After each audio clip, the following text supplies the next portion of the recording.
but in between the vertebrae. So for those of you, and I tried to put, unfortunately there are some that are in use in the other classroom, but I tried to put as many intact vertebral columns that are wired together. In between each one of those vertebrae is a cartilage disc. I mentioned this when we talked about fibrocartilage. It's the toughest cartilage. And that is there to help cushion, okay, and it is there to provide spacing for the nerves, the spinal nerves that come out. And I'll show you where that is. Down here we talk about the curve of the spine. And if you look on page, you take a look on page 221, okay? On 221, they show you the different curves as you look at it sideways, okay? And the important, actually, let me even move you further back. Let me have you go to page 217. 217 is much better. 217, figure 716, is much better. And it shows you the curves in the vertebral column. Everybody thinks the vertebral column is straight. No, it's not. You can see by that sagittal view there that it kind of goes in sort of an S fashion. The reason that the infant can start to hold its head up and then crawl and then stand is due to the formation of these different curves. Okay? So extra credit questions will point specifically. For example, you may have a vertebrae that you have to identify. And then it may say, for extra credit, what is the purpose? Well, first of all, for extra credit, how many different curves are there to the spine? 1, 2, 3, 4.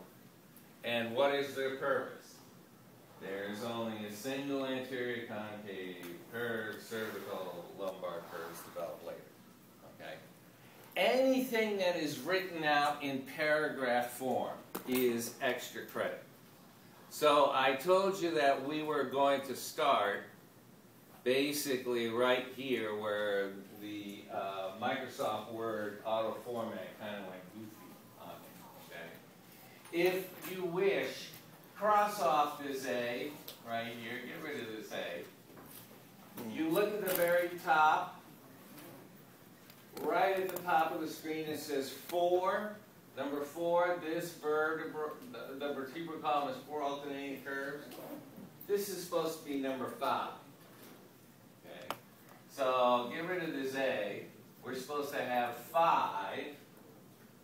And then the small letter A. It wanted to start a sentence here. So get rid of this. It should be number 5, small letter A. Typical vertebrae has the following structures. Okay, as soon as you see the word structures, and look how they're set apart, this is where you want to start to focus. Okay. Now, in addition to the vertebral columns, what I have tried to do is I tried to put as many different individual vertebrae that are possible. Okay. And what I want you to do is flag the following page. Go to page 222, because this is one of the questions that typically appears on the practical. Look at page 222, table 7.2. It's going to look like this. Okay? It's going to look like this. This is one of the things that you'll be responsible for identifying. There are basically 3 types of vertebrae. Okay? And I tried to put as many in there for those of you who have the intact vertebral column, you can look at them, the cervical vertebrae are the first 7 vertebrae. You'll need to identify if it's a cervical vertebrae, if it's a thoracic, or if it's a lumbar. Okay, and you're going to say, how am I going to do that? Easy. Look at the very first one. Okay, to the far left. And I put one up here, a real one. I want you to look at these holes right here on either side. These holes, which are in, you'll see in a minute, we call this the transverse process. Gee, I wonder why they call it the transverse process. Transverse process gives us a top or a bottom, or on each side. There, in the cervical vertebrae, there is always a hole in the transverse process. You will not see it in any of the other 2. Only the cervical vertebrae has a hole in the transverse process. So if we look, here is one right here that I have that is a cervical vertebrae. And if you look, sure enough, right here, there's a hole. Okay? And right here, there's a hole. I think somebody ended up chipping away at this one. I usually keep the bad ones up here so they don't throw you off. But there's a hole there, and there's a hole there. They call this the transverse foramen. Remember, a hole in the bone allows for the passage of a nerve, muscle, or artery. You're going to learn in 227 that the brain is supplied by 2 key arteries. You all know the first one, and that's the carotid. The second one that brings blood to the back of the head is called the vertebral artery. And where will you find it? You will find that vertebral artery in this hole, in this transverse foramen. If you have one of the vertebral columns, intact, count the first 7 vertebrae, and you'll see all 7 have that hole. You go to number 8, and there should be no hole unless somebody chopped one in on there, okay? That is one of the big keys to identifying cervical vertebrae, okay? One of the very big keys. This is unique to cervical vertebrae, okay? Let me come down to the other end, and this is a lumbar, okay? A lumbar vertebrae is very, very thick and is sturdy on there. And in this particular case, just look at this area right here that's called the body. This is where the intervertebral disc will lie. Okay? This is where the intervertebral disc will lie. Look how thin and fragile this one is. Okay? Compare it to this one. This one looks really sturdy, has a very large body. Look at the size of that body. You're going to have a big intervertebral disc. Okay? This is designed to take all of the weight that's coming down into the lower back. So this thing has to be built to withstand a lot of pressure. Look at the bodies. As the bodies get bigger, your vertebrae are moving down. something that looks very delicate, a very small body, and then you have those holes in the transverse foramen, cervical vertebrae. If you have this huge body, and it is a very thick vertebrae, it's a lumbar vertebrae, you do not have to tell me it's the 5th lumbar, or this one here is the 6th cervical vertebrae. Now, all you have to do, the question will say, identify this vertebrae. You'll put cervical. There may be a question that says, identify this vertebrae. You'll put lumbar. If you can spot the difference between these two, you've got the 3rd one by the process of elimination. And the 3rd one is the thoracic vertebrae, and that's the one that usually is always considered kind of like the model, okay? Kind of like the one that will, have all the parts in it. Now, remember what I said about the body? Look how small this one is. This one gets a little thicker, a little wider. Look how wide and sturdy this one is. As you go down the vertebral column, you have to deal with more pressure. Okay? You have to deal with more pressure. So, this is a type of question that oftentimes I use. We're talking about the 5 leftover questions, where could they come from? Well, there's 3 that usually, I tend to use more often than not. Getting you so that you can identify the different vertebrae. All right? You look on your study guide, okay? On the study guide, it says, all right, a typical vertebrae has the following structures. All right, you've seen the body. That's that sturdy, solid area that the intervertebral disc will fit on. Now, you've got something here that is called the vertebral arch. And it has 2 things. It has something that's called the pedicle, and it's something that has the lamella. Okay? All right. I want you to look at this. Look at this word right here, pedicle. Okay? This is how I remembered it when I was learning it. Okay? I looked at this word and I said, this sounds an awful lot like the word pedestal.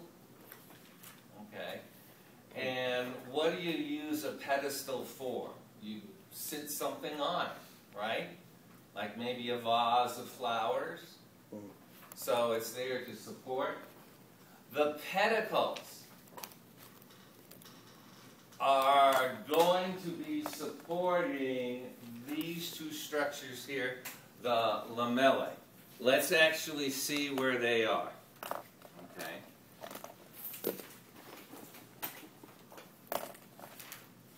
Here is the body. Okay. Here's the body. All right. Now, look at this archway right here. This is what they call the vertebral arch. Okay? Just like what you'd see in the St. Louis arch. Alright? It's an archway. Alright. Now, we have the 2 parts to this archway. We have a pedicle and we have the lamella. Okay? Remember what I said about the pedicle, like a pedestal? Okay?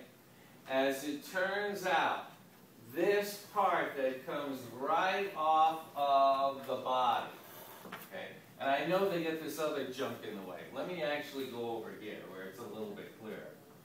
This part that comes off the body, that the vertebral arch rests on, is like the pedestal that the vase of flowers will rest on. This is one pedicle, and there is the other pedicle. Okay? The arch up here is composed of one lamella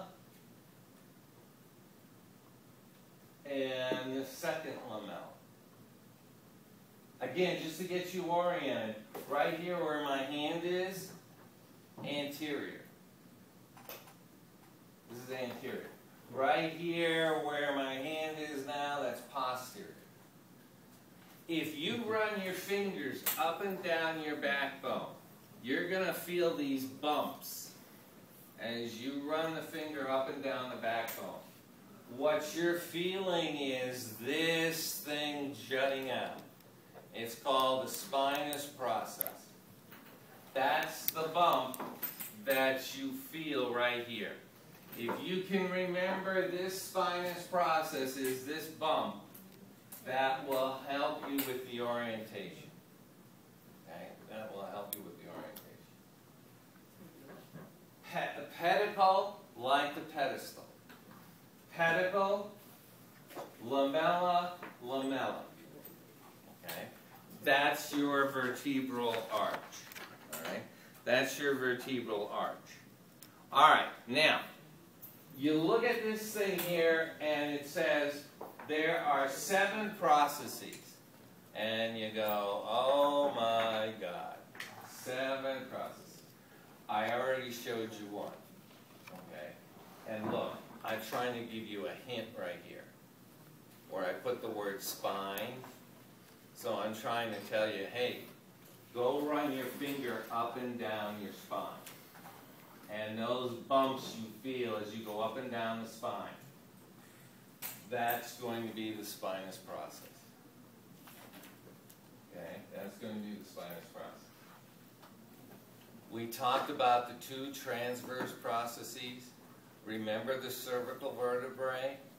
They have the holes in the transverse processes for that vertebral artery. Look, here they are again. Okay? There is a transverse process. There is a transverse process. Cervical vertebrae are the only ones that have this transverse foramen. They're the only ones. But what they're located in is what is called the transverse process. All 3 of them happen. Okay, be careful here. Okay, these are general structures.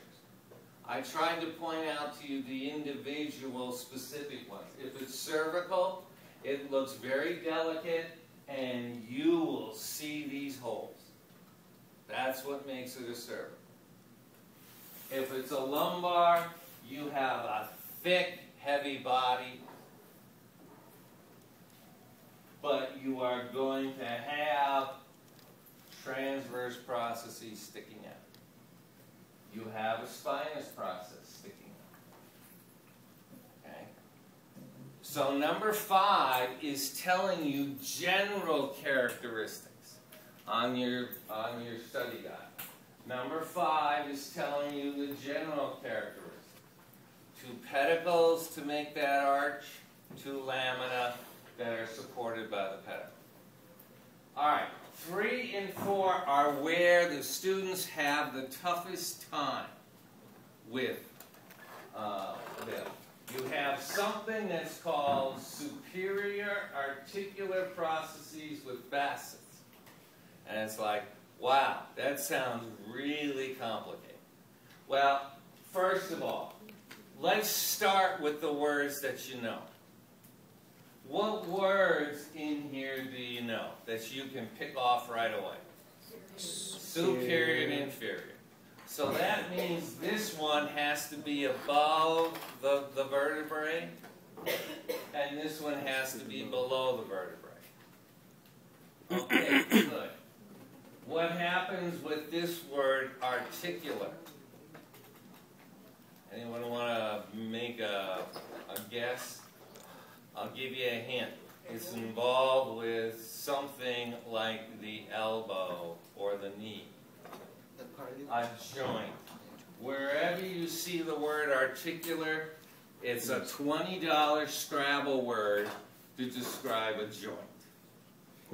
So when you have a joint, what do you have coming together? What two things face each other? Bone.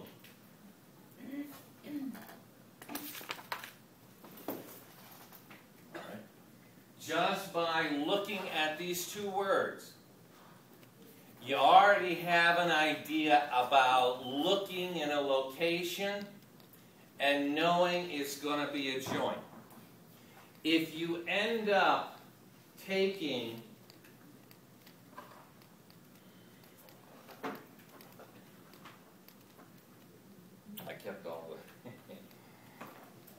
I'll tell you what, I'm going to steal somebody's vertebral column just so I can show it to you. Let me just borrow this one for a sec, okay? All right. If you have a vertebral column, pick out any two vertebrae, okay? Pick out any two vertebrae that are together.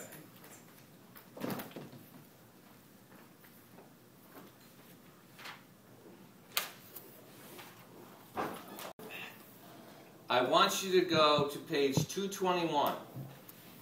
I want you to go to page 221, and I want you to look at this one right here, because this is probably the best view.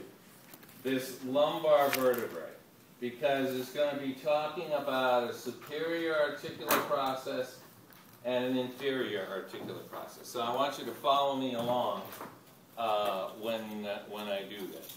Okay, here we are. Here are two lumbar vertebrae. Here are two lumbar vertebrae. Okay? Now, remember, there's going to be an intervertebral disc right in here, in between. Okay? So they're not going to fit totally flush. But look what happens when I put the two of them kind of together. Okay? They kind of touch each other. Okay? Where do they touch each other? Look right in here. Okay? Where this process from this vertebrae is going to be rubbing up against this process of the vertebrae above it. Okay? Well, as you might be able to figure out,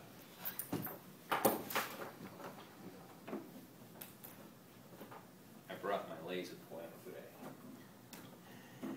As you might be able to figure out, let me just see if I can get this so I can freeze it.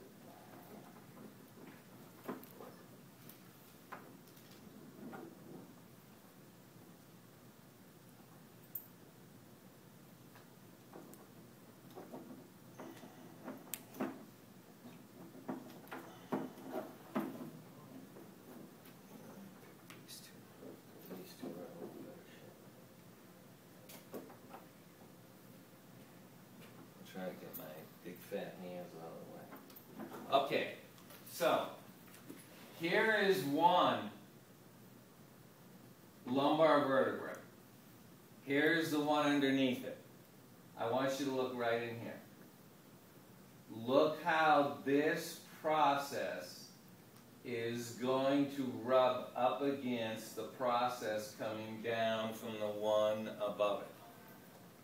This process is the inferior articulating process. It has to be, because there's a vertebrae. And inferior means it's going to be below the vertebrae. So this one certainly is below the vertebrae. The one just beneath it, look, there's a process that's sticking up above the vertebrae. That's the superior articulating process of the vertebrae underneath it. When these two meet, they form a joint. And the joint is there to allow you to bend the vertebral column sideways. Okay? Yeah. Good question. So the process that's coming down, that's going to be inferior? This process that's coming down from this vertebrae, okay? This is going to be, there's the body, okay? So this is going to be below the body, so the anatomist will say this will be the inferior process. They go by the body, okay? Look at this one here and the one below it. This one is kind of above the body, so they say, all right, this will be the superior, okay? The inferior articulating process of one vertebrae rubs up against the superior articulating process of the vertebrae below it. So when you have them together, they will form this joint. See, there's one, there's the other. As they come together, look, they will form this joint that will allow some lateral movement. Okay? The actual surface of the two processes that are rubbing, the actual surface of the two that are in contact with each other, that's what you call a facet. The facet is where the two will actually meet and rub up against one another. Okay? The two facets will provide the surface for the joint. Now, why is this important? Well, you have the vertebral column, okay, and you have, let me zoom in on this a little bit more. Okay. Make sure I get the correct orientation. Okay, so there is going to be, there's the inferior articulating process of this vertebrae. There's the superior articulating process of this vertebrae. All right? The two facets, the two smooth surfaces, if you look on those processes, you will see how they feel very smooth. All right? They are facing one another. Look at this space right here. This space is there for a reason. Coming straight out of that space are spinal nerves. Nerves coming out from the spinal cord. Where are they going? Muscle. They may be going to skin. But this is how they get out, through that opening. Now, remember what I told you right here was the intervertebral disc. What happens if you herniate the disc? What happens if the disc bulges?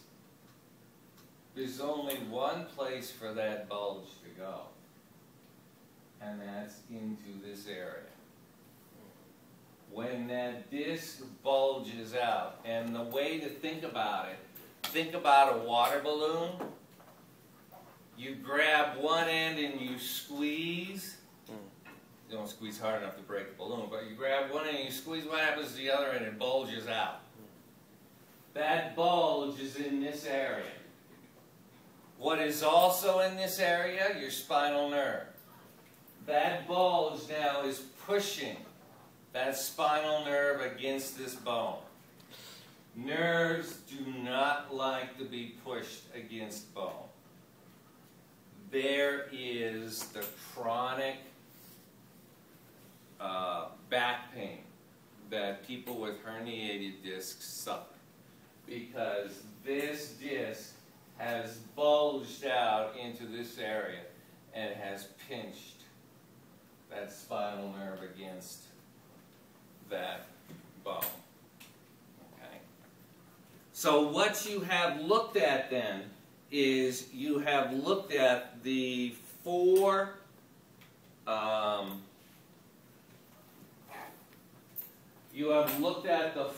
different processes. When you look at this, don't try and attack them all at once. I know we're running out of time, but think of the one that you know you can always find. Run your finger up and down your backbone. Those bumps are this.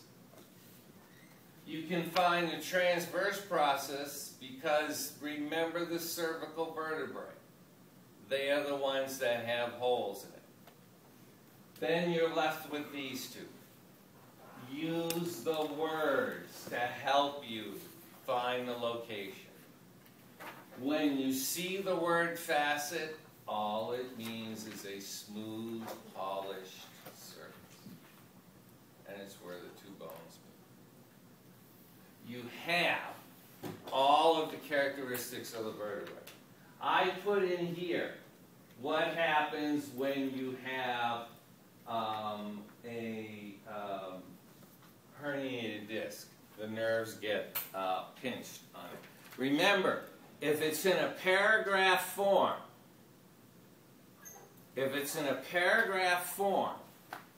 don't worry about it. That's extra credit.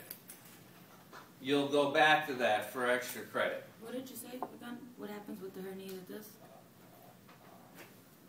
When you have the herniated disc, it bulges out into the area where the spinal nerve is. So right here, here's where the spinal nerve is coming out. There's your intervertebral disc. Somehow it gets ruptured or it gets pinched off and balloons out into this area and it pushes the spinal nerve against that bone. Is that the inferior notch? I'm sorry? Is that the inferior notch? Is that what the inferior notch is? Right here?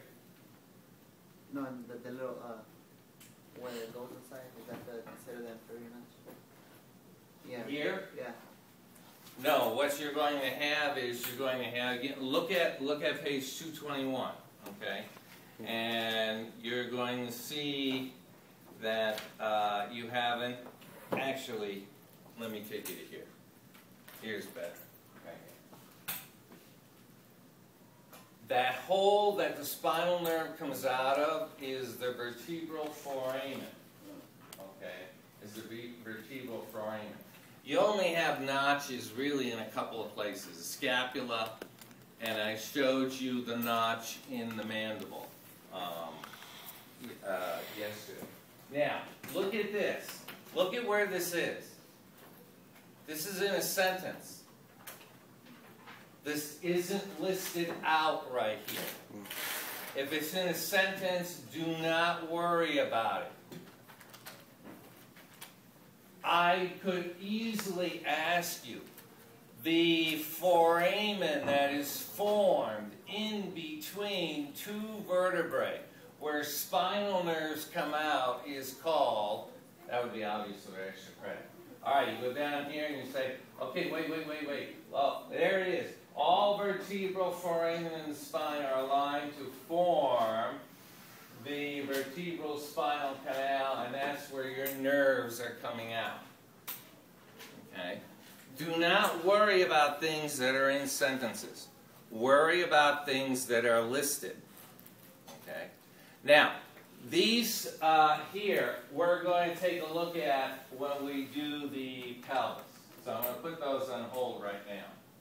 You come down to the thorax. Each of you have a thorax somewhere nearby. Okay?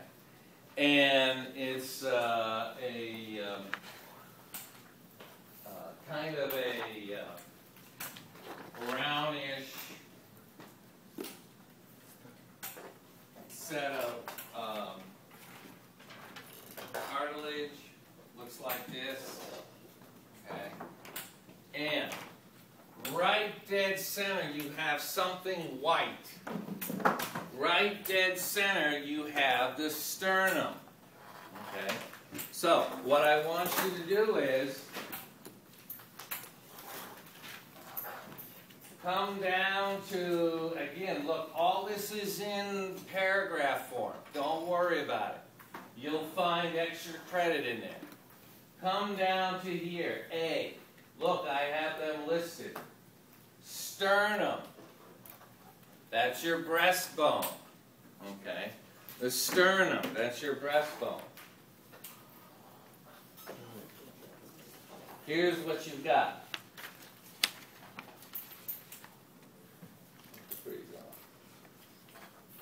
Okay? Here is the sternum. Now, we know it's a flat bone. Okay? It has 3 parts to it. Alright? It has 3 parts to it.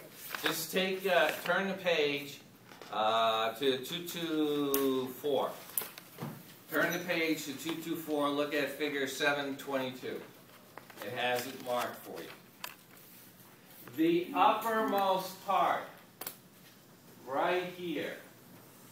The uppermost part right here, in most of them you will see this little indentation right here. That's a border to separate the this part of the sternum from this part. Okay? And look what you have on your study guide. Look at the sequence. It says sternum has 3 regions: manubrium, body, and xiphoid process. I put them in that order for a particular reason. Manubrium, body, and this little teardrop section that you can all feel right about here is the xiphoid process. I have them listed for you in order from top to bottom. Manubrium, body, xiphoid process. Okay? If you orientate the sternum so you know the top is up here, then you just look at your study guide. Oh yeah, there's a sticker here, manubrium. Sticker here, body. Sticker here, xiphoid process. Okay. Now, look at the remaining ones. They talk about a sternal angle, suprasternal arch, and clavicular notches. Okay, we're going to have the sternal angle, the suprasternal arch, and the clavicular arch. All right, look on page 224. Okay, look at page 224, and they're going to have this marked for you. Okay, now what we're going to do is, because your book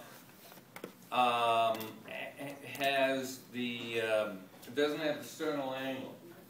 Remember this line right here? If you can find it on each of your sternum, this line right here, this indentation, is called the sternal angle. This indentation is called the sternal angle. And the reason for that is, if you could look at a real sternum and you look at it sideways, my right hand is the manubrium and my left hand is the body. There's a little bit of a bend. Now, why do you think there's a little bit of a bend there? What's behind the sternum? Yeah, you got it, the heart. We have to make some room for the heart. So, if you see a sticker right here, alright, you see a sticker right here, and the question says, name this immediate area, or name this area that's indented. then I'm going after the sternal end. Sternal end. All right. Look at the second one. It says suprasternal arch, or I have the word jugular. Now, where do you think your jugular will be located? In the neck, right? Mm-hmm.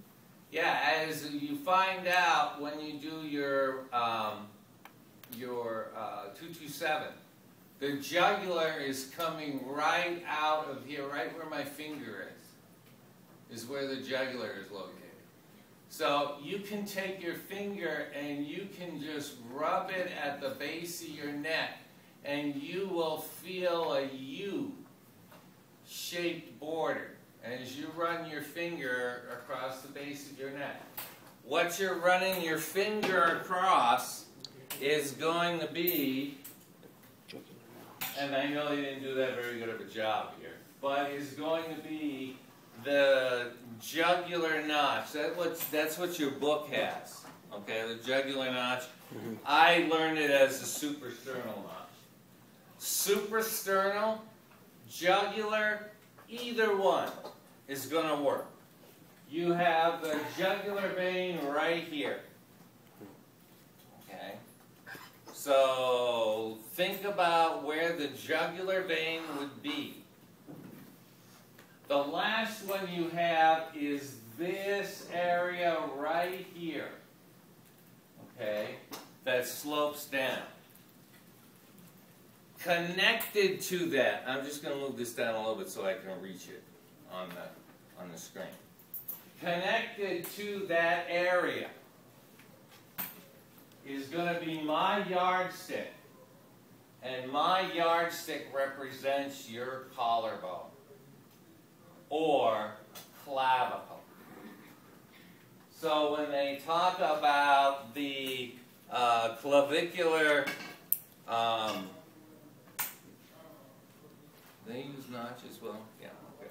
When they talk about the clavicular notch, it's going to be right where the collarbone is going to come in. You can feel your collarbone. It is this bone right here. Okay? So if you just kind of follow this bone across, it's going to attach to the sternum. And it's going to attach right here.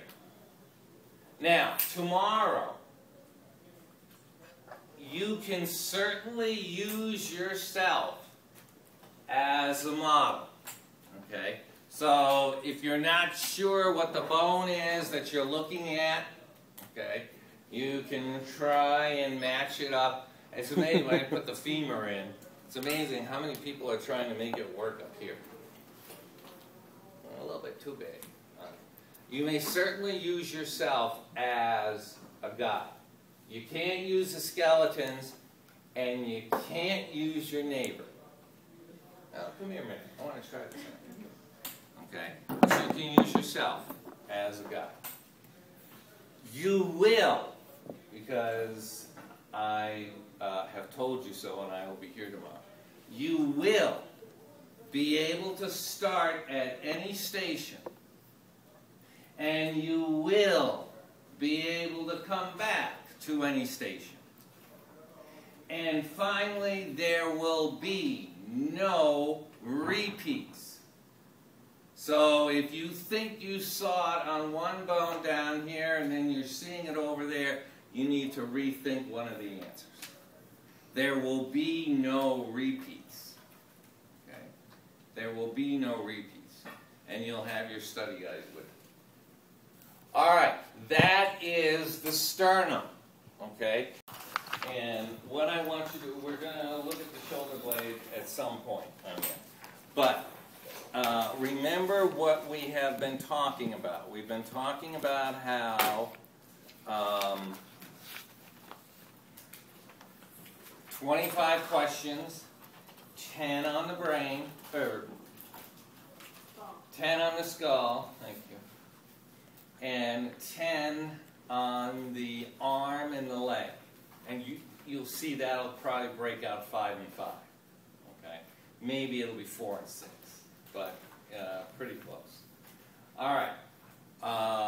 So what I want to do is I want to go over, because there are a lot of points tied into the arm, I want to make sure that we hit that first, and that you can say that you have seen it on it. So what I want you to do is I want you to turn to page 229. Okay. 229 is going to be the page for the humerus. Okay. Now, I want you to do one thing. You have your study guide. I want you to draw an arrow here with the arrowhead pointed towards the floor. Okay? Draw an arrowhead downward with the arrowhead pointed towards the floor. There's a reason I'm having you do this. On these study guides, I have this arranged so it always starts at the head of the bone. And as we move down the list, you're going further down the bone until you get to the elbow. Okay, this is the end of the humerus that attaches to the elbow. So, if you draw the arrow downward, and then go ahead and write in right here, you could put in shoulder end or shoulder, so that you know this is going to be the part of the humerus that's closest to the shoulder. And then down here with the arrowhead, you can write in the word elbow. So right away, you know how to orientate that list. Okay? You know how to orientate that list. And what type of a bone is a humerus? Long bone. So we know we're going to have two epiphysi and a diaphysis. So you said the head is the shoulder? The head is going to be the shoulder end. And when we get to these epicondyle, that's going to be the end of the humerus that makes up the elbow. So you know which direction. And it's only one way. Downward. Okay? Only one way, downward. Alright, we start with the head. And here's the thing. The head, you're going to also see on the femur. The head is always going to be the rounded end. It almost looks like I cut a tennis ball in half. Okay? It's going to be the same thing for the femur. The head of the femur is going to look like a tennis ball that got cut in half. Okay? Why would we have a ball-shaped head? Think about what you've got for a joint on the shoulder. You have, of the three classifications of joints, the shoulder and the hip are considered the most movable. Just think how you can space the arm, okay? You can move it in any direction. How can that be done? It can be done by this smooth end that anatomists call the head. All right, think about your head. What is it connected to? This isn't a trick question. It's connected to neck. Same thing for the humerus, where it starts to narrow. Look right here where it starts to narrow. It starts to duck in. Up here, it starts to narrow. It starts to duck in. Where you see the head start to narrow, the width start to narrow, that is what is considered the anatomical neck. Look what you've got in your book. Your book is actually pointing right here. Okay? Your book is pointing right here. Right where it starts to narrow. That's considered the anatomical neck. And look at your list. Number 1 is head.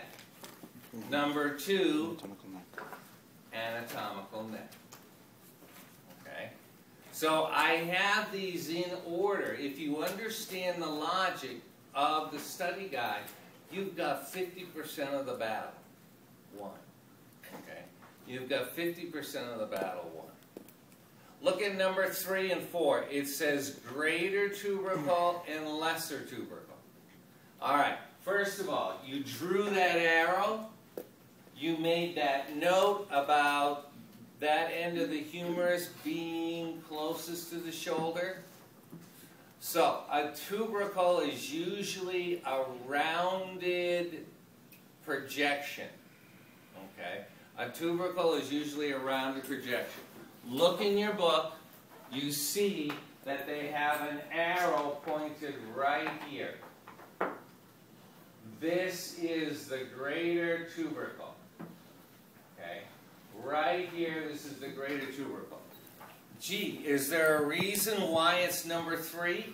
Well, look. 1 was the head, 2 the neck. Look what number 3 is. Greater tubercle. They seem to follow one another as you move about the humerus. Now, watch this one. Look at number 4. Number 4 says lesser tubercle. Okay? Lesser tubercle. Number 4. All right? Lesser tubercle. Your lesser tubercle is going to be... Let me bump up the light here a little bit.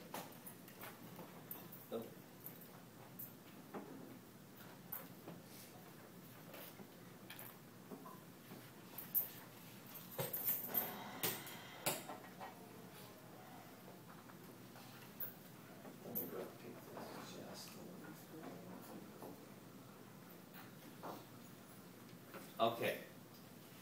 Now, again, head, where it starts to narrow, neck, greater tubercle. Now, mine has been pretty much chipped away. Look, you can see in here some of the spongy bone of the epiphysis. All right? But the greater tubercle is here. The lesser tubercle will be right next to it. How can you get these two together? Look at this groove right here. Okay? Look at this groove that separates the two. Alright? This groove that separates the two. The greater tubercle is to the right of the groove. Okay? The lesser tubercle is to the left. And how can you remember that? Easy. And this is how I did it. Lesser tubercle. And again, if this works for you, great. If it doesn't, I'm not going to be offended. Okay? Lesser tubercle and left both start with L. If I know where one is, I can get the other by process of elimination. Okay? Lesser tubercle is on the left of this groove as a move. Greater is over here. Greater, lesser. Look what is next to it. Number 5.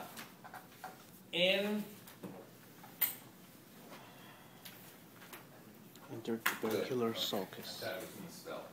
Intertrabecular groove. Oh.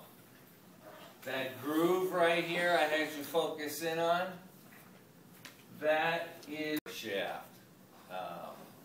Diaphysis will work as well.